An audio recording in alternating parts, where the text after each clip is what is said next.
Hello friends, मैं एक बार फिर से अनिल कुमार यादव शिव शक्ति सुपार स्टार क्लासेस की तरफ से आप सभी लोगों का स्वागत करते हैं। जैसा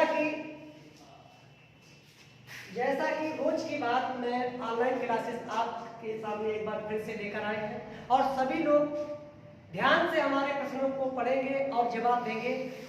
और पहला कार्य आपका रहेगा कि हमारे चैनल को जिसने सब्सक्राइब नहीं किया है आप लोग सभी लोग सब्सक्राइब कर लें, जिससे आपको हम डेली ऑनलाइन क्लासें हम आपको दे सकें। तो चलिए आपके सामने आज हमारा पहला क्वेश्चन रहेगा, संविधान से रहेगा और क्वेश्चन आपके सामने जैसा कि आपको दिख भी रहा होगा और सभी लोग बड़ा आराम से बड़े आस्ते से और ध्यानपूर्वक पढ़ेंगे और इस प्रश्न का जवाब देंगे। चलिए सभी लोग, प्रश्न है बच्चों, निम्नलिखित में से किस अनुच्छेद में आकस्मिक निधि का प्रावधान किया गया है? चलिए सभी लोग देखेंगे। इस प्रश्न का जवाब होगा बच्चा 267। संविधान का अनुच्छेद 267 में है आकस्मिक निधि का गठन। क्योंकि बच्चा आप जानते हो कि अनुच्छेद 200 संविधान का आर्टिकल 266 में है संचित निधि। क्या है? संचित निधि। संचित निधि का प्रावधान किया गया है। जब पूछा जाए राष्ट्रपति या उपराष्ट्रपति और ये इनको वेतन भत्ते कहां से दिए जाते हैं तो बोलेंगे संसद की संचित निधि से दिए जाते हैं। और बच्चा संचित निधि से धन निकालने के लिए हमें विनियोग विधेयक पारित करना पड़ता है। बिना विनियोग विधेयक पारित किए से धन नहीं निकाल सकते हैं। तो जैसा कि धन निकाल सकते हैं वो भी अनुच्छेद 267 के तहत, अनुच्छेद 267 के तहत संचित निधि से धन निकालने के लिए सबसे पहले आकस्मिक निधि का प्रयोग करना पड़ेगा और आकस्मिक निधि से धन निकालने के लिए अधिकार राष्ट्रपति को होता है। फिर बच्चा ए ऑप्शन है 167। बच्चा अनुच्छेद 167 के तहत जैसा कि कहा गया है कि राज्य के मंत्री परिषद यानी मुख्यमंत्री को राज्यपाल को मुख्यमंत्री का ये कर्तव्य होगा कि मंत्री परिषद से संबंधित उसको सूचना दे। फिर बच्चा 177 में आपका जो आंसर है सी, ये अनुच्छेद 177 है। इसमें बच्चा ये दिया गया है जैसे केंद्र में महान्यायवादी होता है, अनुच्छेद 76 के तहत नियुक्ति होती है, उसी प्रकार राज्य में बच्चा अनुच्छेद 165 के तहत महाअधिवक्ता होता है।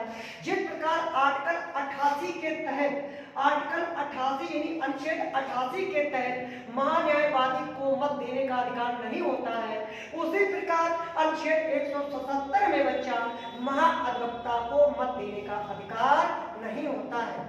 चलिए बच्चों, डी है हमारा ऑप्शन। बच्चा डी है जो हमारा आपके सामने ऑप्शन वो है अस्पृश्यता का अंत। इसमें बच्चा छुआछूत को बिल्कुल समाप्त कर दिया गया है।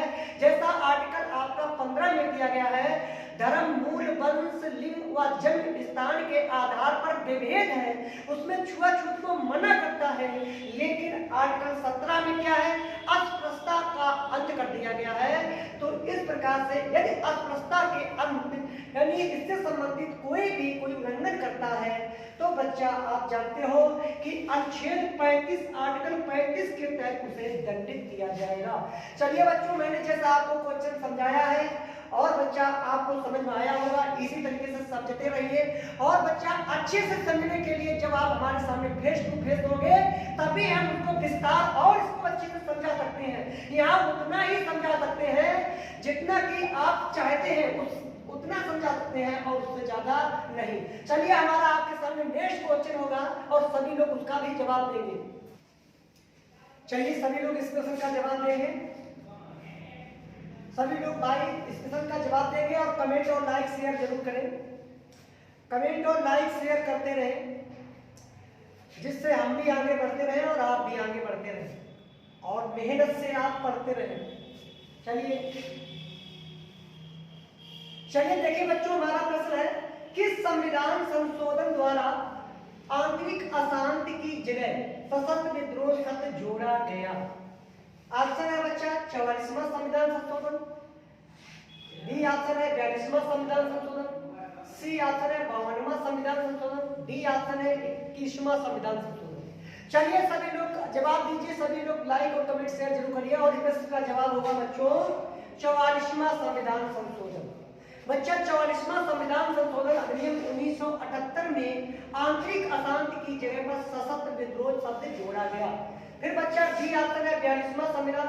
बच्चा 42वां संविधान संशोधन अधिनियम 1976 में युद्ध व प्रहार व आंतरिक अशांति के आधार पर राष्ट्रीय आपात की स्थिति लागू की जाती थी, जबकि 44वां संविधान संशोधन अधिनियम 1978 में यानी युद्ध व प्रहार व सशस्त्र विद्रोह के आधार पर राष्ट्रीय आपात की स्थिति लागू की जाती है।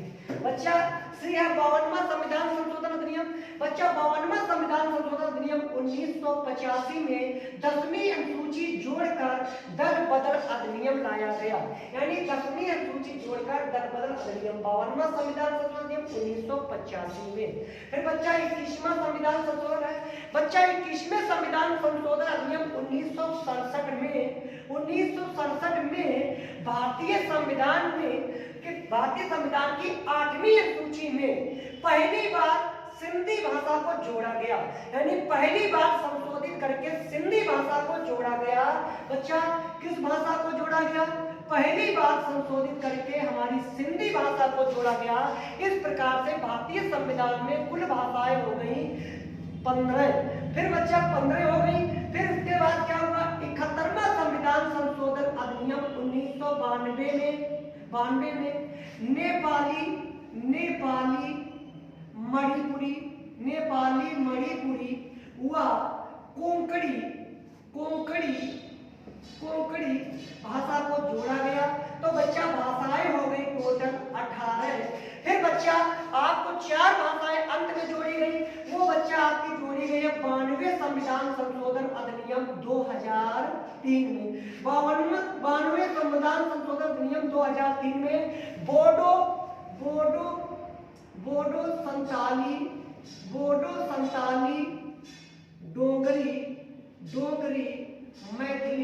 बोडो संताली डोगरी मैथिली बच्चा 18 बच्चा 4 भाषाएं में ये जोड़ी गई, आपकी भाषाएं हो गई 22। तो वर्तमान में 8वीं अनुसूची में बच्चा 22 भाषाएं हैं। जैसा कि मैंने आपको अच्छे से समझाया और सभी लोगों को समझ में आया होगा। चलिए हमारा नेक्स्ट क्वेश्चन आपके सामने होगा। सभी लोग एक बार फिर से कमेंट और लाइक शेयर जरूर करेंगे और इस प्रकार जवाब देंगे। चलिए सभी लोग इस प्रश्न का अच्छे से जवाब देंगे। पहले प्रश्न को अच्छे तरीके से पढ़ेंगे, ध्यान से, तभी आंसर देंगे। जल्दबाजी न करें सभी लोग। हमारा प्रश्न है ध्वनि की चाल न्यूनतम होती है। कहने का मतलब यह है कि ध्वनि की चाल सबसे कम किसमें होती है? तो सभी लोग आप जवाब देंगे। ए ऑप्शन है लोहे, बी ऑप्शन है गैस, सी ऑप्शन है निर्वात, डी ऑप्शन है कांच। चलिए बच्चों, तो फिर आज इस प्रश्न का जवाब रहेगा गैस।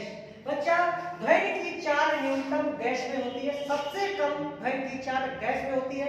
अगर प्रश्न यहाँ पे पूछ दिया था कि ध्वनि की चाल सबसे अधिक होती है, तो बच्चा ध्वनि की चाल सबसे ज्यादा होती है लोहे में।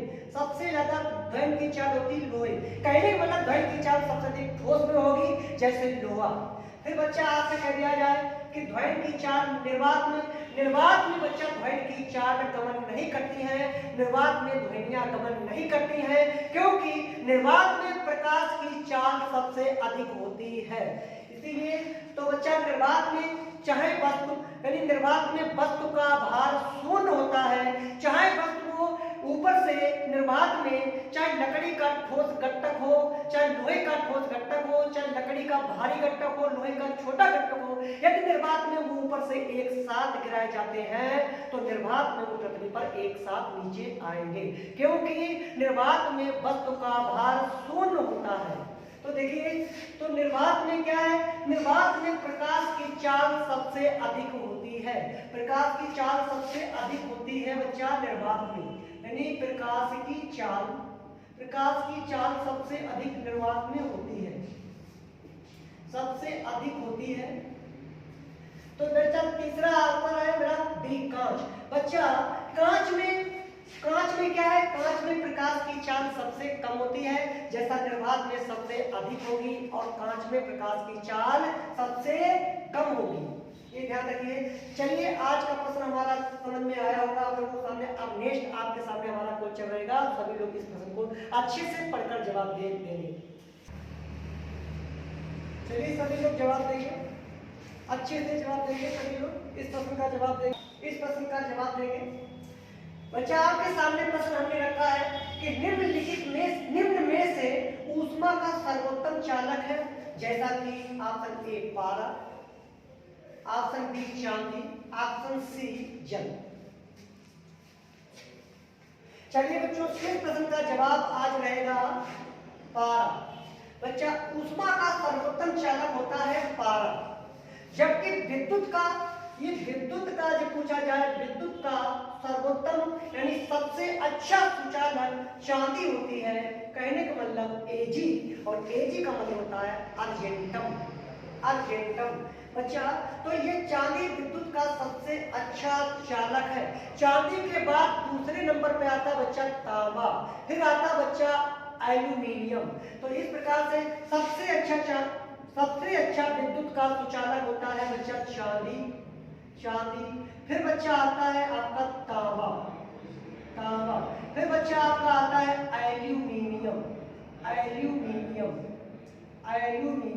इस प्रकार से अगर आपको ऑप्शन में चांदी नहीं देता है, फिर आप यहाँ से पूछता है कि निम्नलिखित में से विद्युत का सर्वोत्तम चालक है, तो आपको तांबा मानना पड़ेगा ऑप्शन में। तो आपको उसका आंसर तांबा मानना पड़ेगा, क्योंकि सबसे ज्यादा चांदी होती है, फिर तांबा होता है, फिर एल्यूमिनियम। इस प्रकार से बच्चा, तो अब रही बात बच्चा जल की, तो जल की सबसे अधिक विशिष्ट ऊष्मा होती है। अगर पूछी जाए सबसे अधिक विशिष्ट ऊष्मा किसकी होती है, तो आप बोलेंगे जल की होती है। चलिए आपको समझ में आया होगा। चलिए नेक्स्ट क्वेश्चन आपके सामने फिर से मैं एक बार लेकर आ रहा हूँ। चलिए आपके सामने बहुत अच्छा दमदार क्वेश्चन है, सभी लोग आंसर देंगे और बहुत अच्छे से सोच समझ के देंगे। बहुत अच्छा क्वेश्चन है, सभी लोग लाइक और कमेंट शेयर करते रहिए, ताकि हम अच्छे से आप लोगों को क्लासें दे सकें और अपना समय से प्रैक्टिस करते रहिए। चलिए देखिए बच्चों, बोर्ड पर देखिए, सामान्य मनुष्य का तापमान 37 डिग्री सेल्सियस होता है। तो इसे फ़ारेनहाइट में व्यक्त कीजिए। तो फ़ारेनहाइट कहने का मतलब है कि सामान्य मनुष्य का तापमान 37 डिग्री सेल्सियस, तो फ़ारेनहाइट में कितना होगा? तो बच्चा इसका आंसर होगा 98.6। जैसा कि बच्चा इसको आप निकाल भी सकते हैं, इसके लिए कोई भी वैल्यू दे दी जाए, आपको कोई भी वैल्यू ऐसी रख दी जाए, ये ना आपको पता ही रहता है। यदि पता ना हो तो आप कोई भी सूत्र के माध्यम से आप वैल्यू निकाल सकते हैं। आपसे कुछ भी पूछा जाए आप निकाल सकते हैं। जैसा कि सूत्र आपके सामने रहेगा, C/5 बराबर होता है फ़ारेनहाइट यानी F-32/9। इससे आप निकाल सकते हैं। देखिए आपने जब 37 डिग्री पूछा तो C का मान आपने 37 रख दिया, बट्टे 5 रख दिया बच्चा। फ़ारेनहाइट में जब आपका 32 है बच्चा, तो बट्टे 9 है। इसका आप गुणा करा लीजिए, 9 9 27 और 27 तो बच्चा 333 हो जाएगा। 9 3 27 333 हो जाएगा। जब बच्चा आप यहाँ पर भाग कराएंगे तो यहाँ पर हो जाएगा 5 6 30 यानी 6.6 हो जाएगा। जब यहाँ पर 5 का आप भाग कराएंगे तो देखिए बच्चा, अगर यहाँ पर बराबर F-32 है, इधर बच्चा माइनस के है, तो इधर जब रखेंगे तो प्लस के हो जाएंगे। तो बच्चा हो जाएगा यानी यहाँ पर रख दीजिए 32 6। अब देखिए बच्चा 32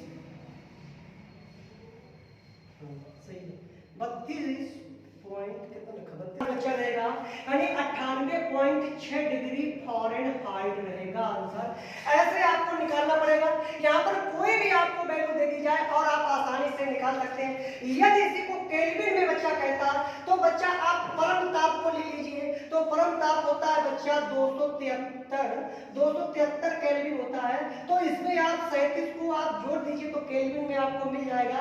तो जैसे 7 3 10 और बच्चा 13 2 1 3, यानी कहने का मतलब केल्विन में अगर एक पूछता तो आपको 310 केल्विन इसका तापमान केल्विन में आपको पता व्यक्ति कर सकते थे। उसी प्रकार से बच्चा आप सेल्सियस में अगर पूछता तो 37 डिग्री इसका आंसर होता बच्चा 37 डिग्री, और बच्चा केल्विन में व्यक्त करना तो 310 डिग्री होता। और बच्चा ये तो आपका है कि जैसे कह दें जल का उष्मांक और जल का हिमांक, कहने का मतलब जल 0 डिग्री सेल्सियस पर इसका उस हिमांक अधिक होता है, यानी हिमांक होता है। जल कितने डिग्री पर चलता है? 0 डिग्री पर चलता है, ठीक है। तो बच्चा जल 0 डिग्री चलता है, उबलता कितने डिग्री पर, उष्मांक कितने डिग्री पर अधिक होता है? तो बच्चा होता है 100 डिग्री सेल्सियस पर। 100 डिग्री सेल्सियस पर अगर इसी को आप फारेनहाइट में बदलना चाहें तो बस वही आप रख लीजिए, आप ये वाला सूत्र रख दीजिए, यानी सी की जगह पर 100 ले लीजिए, 5 कर दीजिए बच्चा, फारेनहाइट माइनस f माइनस 32 और बटे 9। अब देखिए यहाँ पर 5500 और बच्चा 9 दूनी 18 180 और यहाँ माइनस के है तो यहाँ पर बच्चा 32 जोड़ दीजिए तो बच्चा ये हो जाएगा 8 3 13 212। ये देखिए आपका ये आप फारेनहाइट में वैल्यू आपकी निकल आई है। यदि जैसे आपको मान कह दिया गया जल का हिमांक कितने डिग्री सेल्सियस पर होता है तो उष्मांक कितने डिग्री सेल्सियस होता है तो 100 डिग्री पर होता है। अब ये कहे इसको फारेनहाइट में बदलिए तो बच्चा बस वही सूत्र लगा दीजिए तो आपको निकलेगा यहाँ मान 212, यानी कहने का मतलब आपको जो मान 212 होगा वो फारेनहाइट में आपको प्राप्त होगा। ये ही नहीं, किसी भी वैल्यू आपको निकालने के लिए तो आपको अगर ये कहते हैं केल्विन में आपको निकालना है तो बच्चा आपको यहाँ पर 273 इसका मान रख लेना है तो आपका हो जाएगा 485। तो इस प्रकार से आप केल्विन में भी व्यक्ति कर सकते हैं। चलिए, तो आप इस तरीके से आप किसी भी चीज की आपको समझ में आया होगा, इसके माध्यम से आप किसी भी वैल्यू किसी भी मान को आसान से निकाल सकते हैं। चलिए, हमारा नेक्स्ट क्वेश्चन आपके सामने होगा। चलिए बच्चों, आपके सामने एक बार बहुत जबरदस्त क्वेश्चन है, सभी लोग इसका बहुत आपके सामने एक चुनौती तरीके से मैंने क्वेश्चन रखा है और आप इस क्वेश्चन का आंसर पढ़कर देंगे और जल्दबाजी में करें, पहले तो आप अच्छे से पढ़ें और उसके बारे में समझें, उसके बाद ही आंसर आप दें। तो सभी लोग आंसर हमारे चैनल को पहले तो सबसे पहले आप लाइक और शेयर करिए, जिससे मैं आपके सामने बेहतर और बढ़िया तरीके से हम समझा सकें और आपके सामने उन क्वेश्चनों को रख सकें, जिससे आपका भी उद्धार हो और लाइक करने से हमारा भी उद्धार हो। चलिए सभी लोग पढ़ें। हमारा प्रश्न है बच्चा, आरएनए से प्रोटीन बनने की प्रक्रिया क्या कहलाती है? ए ऑप्शन है ट्रांसलेशन, बी ऑप्शन है ट्रांसक्रिप्शन, बच्चा सी ऑप्शन है रिवर्स ट्रांसक्रिप्शन और बच्चा डी ऑप्शन है इनमें से सभी।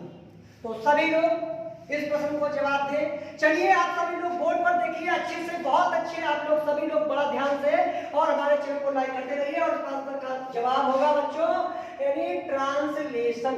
इस प्रश्न का जवाब होगा ट्रांसलेशन। देखिए बच्चों, जब ये पूछा जाए आरएनए से प्रोटीन्स बनने की प्रक्रिया को हम ट्रांसलेशन कहते हैं।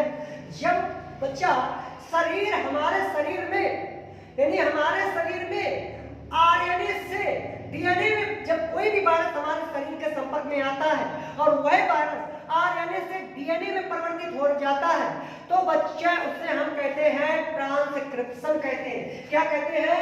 ट्रांसक्रिप्शन कहते हैं। जब बच्चा कहने का मतलब यानी डीएनए से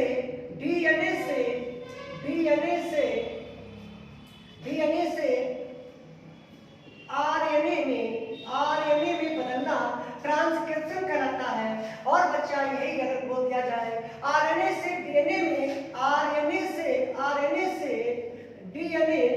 डीएनए में बदलने की प्रक्रिया को रिवर्स ट्रांसक्रिप्शन कहते हैं। क्या कहते हैं? रिवर्स ट्रांसक्रिप्शन कहते हैं।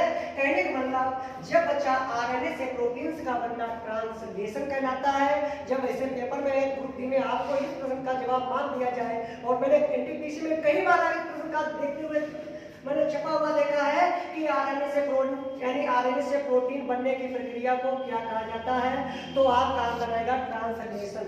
जब बच्चा डीएनए से आरएनए में परिवर्तन प्रक्रिया क्या कहलाती है, डीएनए से आरएनए में बदलना क्या कहलाता है, तो बोलेंगे ट्रांसक्रिप्शन। जब बच्चा आरएनए से डीएनए में बदलना क्या कहता है, तो रिवर्स ट्रांसक्रिप्शन। आपको इस प्रकार इस प्रश्न का जवाब बहुत अच्छे से समझ में आया होगा जैसा कि मैंने समझाया, और आपको समझ में आया होगा। और आपके सामने हमारा नेक्स्ट क्वेश्चन रहेगा और इस प्रश्न का सभी लोग जवाब देंगे। चलिए सभी लोग जवाब दें। देखिए हमारा प्रश्न है आपके सामने, निम्नलिखित में से सबसे सेविंग, और इसका इस प्रश्न है आपके सामने, निम्नलिखित में से सबसे अधिक जैव विविधता पाई जाती है। कहने का मतलब जो आपको ऑप्शन दिए हैं इनमें से सबसे अधिक जैव विविधता कहाँ पाई जाती है, तो आप पहले तो ध्यान से पढ़ेंगे और इसके बाद ध्यान से ही आंसर करेंगे। जल्दबाजी ना करें, नहीं तो आप किसी और का आंसर कहीं और लगा बैठे, तो इसीलिए आप बड़ा ध्यान धैर्य पूर्वक से आंसर हमारे प्रश्नों का जवाब देंगे। और बस आपके सामने मेरा एक ही निवेदन है कि हमारे चैनल को आप लाइक और शेयर करते रहिए, और इसी प्रकार को हम अच्छे से अच्छे आपको कंटेंट आपके सामने लाते रहेंगे, और जिससे आपको ये भी लगे कि हाँ क्वेश्चनों में कुछ दम है, तो आप भी आगे बढ़ते रहेंगे और पढ़ते रहेंगे और लाइक शेयर करते रहेंगे, और हम भी आपके साथ बढ़ते रहेंगे। चलिए इस प्रश्न का जवाब दीजिए। और प्रश्न है हमारा कि निम्नलिखित में से सबसे अधिक जैव विविधता कहाँ पाई जाती है। बच्चा इस प्रश्न का जवाब होगा भूमध्य रेखा पर। कहाँ पाई जाती है? भूमध्य रेखा पर। यदि वो ये कह देता पर्सनल कि भारत में सबसे अधिक जैव विविधता कहाँ पाई जाती है, तो बच्चा ए भी आंसर ठीक है, सही है, और बच्चा बी सी भी आंसर सही है। लेकिन यहाँ प्रश्न का जवाब मांग रहा है कि जो ऑप्शन दिए हैं इनमें सबसे अधिक जैव विविधता कहाँ पाई जाती है। बच्चा भूमध्य रेखा पर सबसे अधिक जैव विविधता पाई जाती है, और यहाँ पर बच्चा वार्षिक तापांतर सबसे कम पाया जाता है। यहाँ पर उष्णकटिबंधीय सदाबहार वर्षा वन पाए जाते हैं। उष्णकटिबंधीय सदाबहार वर्षा मानसूनी वन पाए जाते हैं, यानी हमेशा वृक्ष हरे भरे रहते हैं, और बच्चा यहाँ पर हमेशा वर्षा होती रहती है। यहाँ पर शीत ऋतु नहीं पाए जाते हैं, यानी भूमध्य रेखा पर शीत ऋतु नहीं पाए जाते हैं। और यहाँ पर सबसे अधिक वनों का विस्तार अमेजन बेसिन के वन पाए जाते हैं। अमेजन बेसिन के वन पाए जाते हैं बच्चा, अमेजन बेसिन के वन पाए जाते हैं। ये बच्चा सबसे अधिक वन किस प्रकार के पाए जाते हैं? अमेजन बेसिन के। और बच्चा दूसरे वन है आपके Congo basin, Congo basin, Congo basin के वन पाए जाते हैं। सबसे अधिक वन अमेजन बेसिन के वन। फिर बच्चा दूसरे स्थान पर है कांगो बेसिन के वन, कांगो बेसिन के वन। बच्चा इस प्रकार से आप तो पूछा जाए सबसे अधिक जैव विविधता कहाँ पाई जाती है, अगर वन देता है तो अमेजन बेसिन के वनों में सबसे अधिक जैव विविधता पाई जाती है। और अमेजन बेसिन के वन कहाँ पाए जाते हैं? भूमध्य रेखा पर पाए जाते हैं। और भूमध्य रेखा पर बच्चा वार्षिक तापांतर सबसे कम होता है, लेकिन दैनिक तापांतर ज्यादा होगा। सबसे अधिक वार्षिक तापांतर ध्रुवों पर होता है। और बच्चा इसीलिए यहाँ पर आपसे प्रश्न एक और बनता है कि जी का मान सबसे अधिक कहाँ होगा, तो बच्चा जी का मान सबसे अधिक ध्रुवों पर होगा, और सबसे कम भूमध्य रेखा पर जी का मान कम होता है, क्योंकि जब पृथ्वी घूर्णन करती है तो जी का मान घटता है, ये ध्यान रखिए। तो इस प्रकार से तीसरा ऑप्शन है शांत घाटी। ये बच्चा शांत घाटी कहने मतलब साइलेंट घाट, साइलेंट वैली, मौन घाटी इसको कह सकते हैं। सबसे अधिक जैव विविधता भारत में साइलेंट वैली में, शांत घाटी, मौन घाटी में पाई जाती है।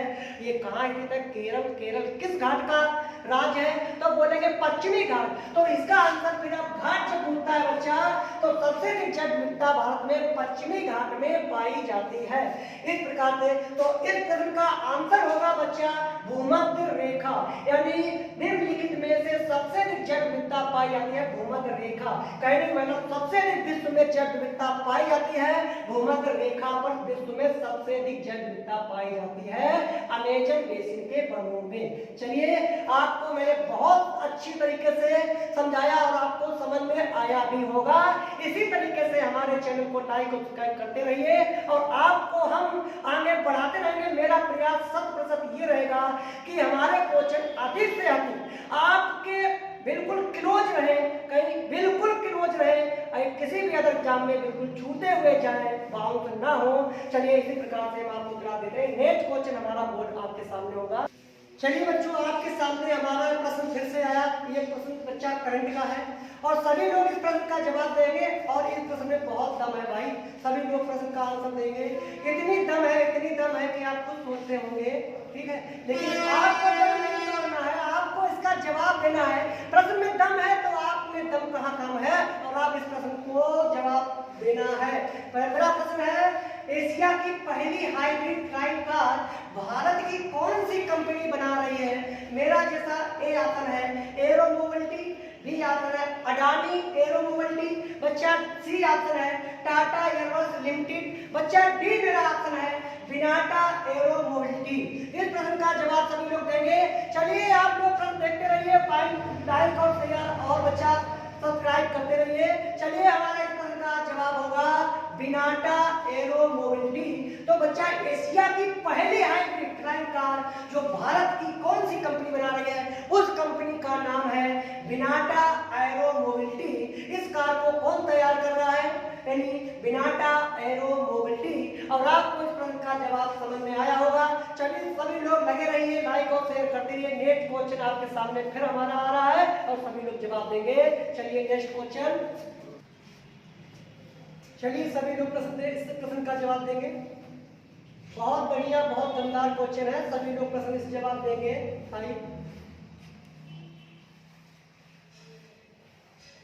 अगर आप चैनल को सब्सक्राइब और लाइक करते रहेंगे तो इसी तरीके से दमदार क्वेश्चन मैं आपके सामने लाता रहूंगा और प्रश्न का जवाब आप देते रहिए। आप पढ़ते रहें, प्रश्नों को गहराई से अध्ययन करते रहें और हम अध्ययन, मेरा कर्तव्य है आपको अध्ययन कराना और आपका कर्तव्य है इन प्रश्नों का अध्ययन करना।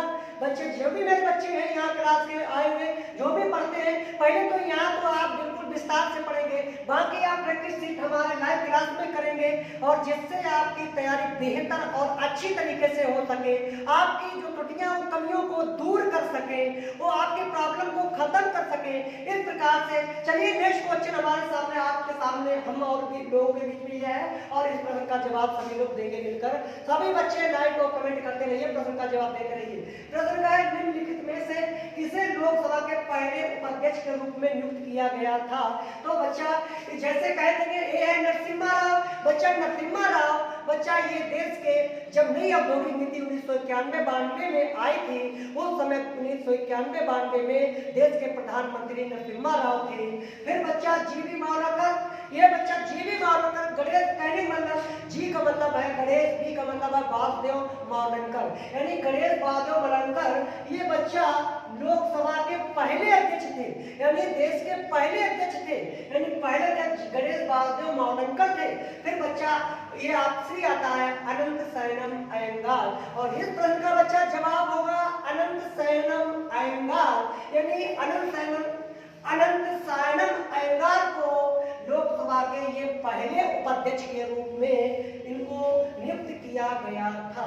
चलिए इस प्रश्न का हमारा जवाब आया होगा, अच्छे समझ में आया होगा और सभी लोग लाइक और कमेंट शेयर करते रहेंगे और आपके सामने हमारा नेक्स्ट क्वेश्चन होगा और इस प्रश्न का सभी लोग जवाब देंगे। चलिए हम नेक्स्ट क्वेश्चन आपके सामने लेकर आ रहे हैं।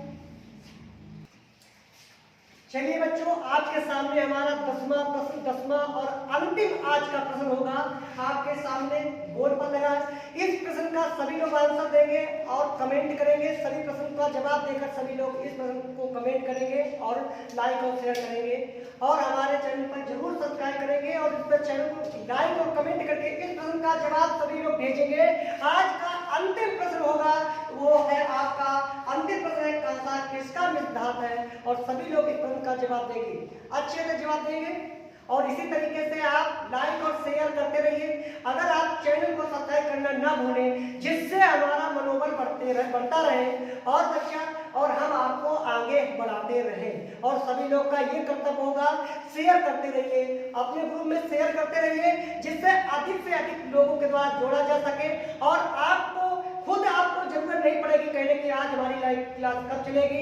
आपको स्वयं मैसेज जाएगा, स्वयं आपको पता लग जाएगा कि अब लाइव क्लास स्टार्ट हो गई है। और बच्चा ये जब ही होगी जब आप अधिक से अधिक सब्सक्राइब और लाइक शेयर करेंगे और इस प्रश्न का जवाब देंगे। जैसा आपके सामने आज का प्रश्न है और आज का जो अंतिम प्रश्न है और 10वां प्रश्न है, वो आपका सामने है और आंसर देंगे। जो हमारा स्लाइड पे लगा है नेक्स्ट क्वेश्चन और बच्चा इसका सभी लोग जवाब देंगे। प्रश्न है आज का कि कांसा किसका मिश्र धातु है। तो बच्चा हम आपको बताते हैं, चलिए इस प्रश्न का जवाब होगा तांबा और टिन का। इस प्रश्न का जवाब होगा तांबा और टिन का। और बच्चा ऑप्शन बी है सीसा और टिन।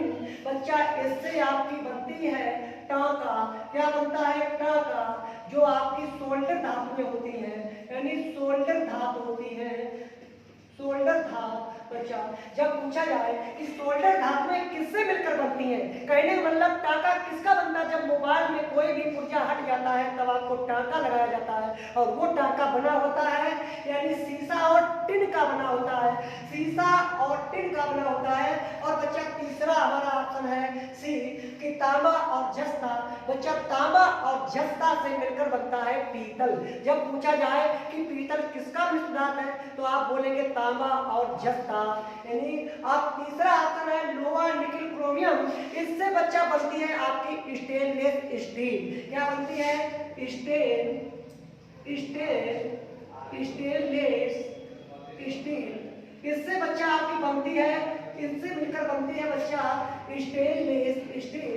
इन तीनों से मिलकर क्या बनती है? जब पूछा जाए स्टेनलेस स्टील किसका मिश्र धातु है तो सभी लोग जवाब देंगे लोहा निकिल क्रोमियम से बना है स्टेनलेस स्टील। और बच्चा ये बनता है तांबा और जस्ता। कभी कभी जरूरी नहीं आपको मिश्र धातु पूछ ले, कभी कभी आपको ये भी रख सकता है ऑप्शन में कि कभी आपको रख देगा, जैसे आपको ये रख देगा तांबा, ए रख देगा तांबा, और बच्चा बी रख देगा आपको जस्ता, बी रख देगा जस्ता। और बच्चा आपके सामने सी रख देगा, आपके सामने टिन, सी रख देगा टिन, टिन। और बच्चा बी आपके सामने रख देगा कांच, कांच। अब इसमें पूछेगा कौन सी निम्नलिखित में से मिश्र धातु है, यहाँ से भी तोड़कर पूछ सकता है। वो भी आपको दिमाग से पहले से वो पढ़ लेते हैं, जो एग्जामिनर होते हैं वो पहले समझ लेते हैं कि आपके दिमाग, बच्चों के दिमाग में क्या चल रहा है, कि मिश्र धातु में पूछ रहा है। तो आपसे यहाँ भी तोड़कर पूछ सकता है कि निम्नलिखित में से कौन सी एक मिश्र धातु है, ये भी आपसे पूछ सकता है। तो आपको इसमें जवाब देना होगा, क्योंकि आप जानते हैं तांबा और जस्ता ये मिश्र धातु में नहीं है, क्योंकि ये दोनों मिलकर बनती है पीतल, और पीतल होती है मिश्र धातु। फिर बच्चा सी आता है टिन, टिन बच्चा मिश्र धातु नहीं है, क्योंकि सीसा और टिन मिलकर बनती है, सीसा और टिन मिलकर बनता है बच्चा आपका टांका, यानी सोल्डर धातु में बनती है, यानी टांका बनता है। तो बच्चा ये भी मिश्र धातु नहीं बच्चा। लेकिन कांच, कांच जो है इसमें एक मिश्र धातु है। कांच कैसी है? मिश्र धातु है बच्चा। कांच जो बनती है सिलिका, सिलिका, सिलिका प्लस बालू, सिलिका प्लस बालू। देखिए कांच जो हमारा बना है सिलिका और बालू का मिश्रण है। तो आपसे पूछा जाए कि कांच किसका मिश्र धातु है तो सिलिका व बालू का है। इसीलिए इसका ऑप्शन जब पूछा जाए ऐसे ऑप्शन को जवाब हमेशा कांच होता है, क्योंकि कांच एक मिश्र धातु है, बाकी ये सभी आपकी धातुएं हैं। और बच्चा जब कहेंगे कि कांच को किसमें घोला जा सकता है, बच्चा कांच को हाइड्रोफ्लोरिक यानी हाइड्रोफ्लोरिक,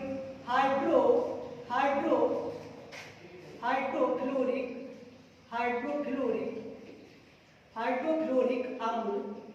बच्चा जब आपसे पूछा जाए कि कांच किसमें घुलनशील होती है, कांच किसमें घुल सकती है और कांच किसके द्वारा घोला जा सकता है, तो बच्चा कांच हाइड्रोफ्लोरिक अम्ल में घुलनशील होती है, कांच हाइड्रोफ्लोरिक अम्ल में घुल जाती है। तो ये हाइड्रोफ्लोरिक है, तो कांच को हाइड्रोफ्लोरिक अम्ल में घोला जा सकता है। इस प्रकार से मैंने बहुत अच्छी तरीके से आपको समझाने का प्रयास किया और शायद आपको समझ में आया भी होगा। और लेकिन हमारी मेहनत के आधार पर आपको हमारे चैनल को बढ़ाते रहिए और आपको ऐसे डेली क्लास हम फ्री में ऑनलाइन क्लास आपको हम देते रहेंगे। और जो भी बच्चे हमारे यहाँ पढ़ते हैं उनको यदि अच्छे से और विस्तार से समझना है तो वो हम उनको फेस टू फेस अच्छे से भी समझा सकते हैं। फिलहाल जितना मुझसे समझाया जा चुका उतना मैंने आपके लोगों के सामने समझाया और आपके सामने क्लास रखी और आपको समझ में आया होगा। चलिए इसी तरीके से हमारे चैनल को लाइक और शेयर सब्सक्राइब करते रहिए, जिससे हम आपको और इससे बेहतर क्लासें दे सकें। चलिए आज की क्लास में इतने ही। चलिए थैंक यू, धन्यवाद। चलिए ओके।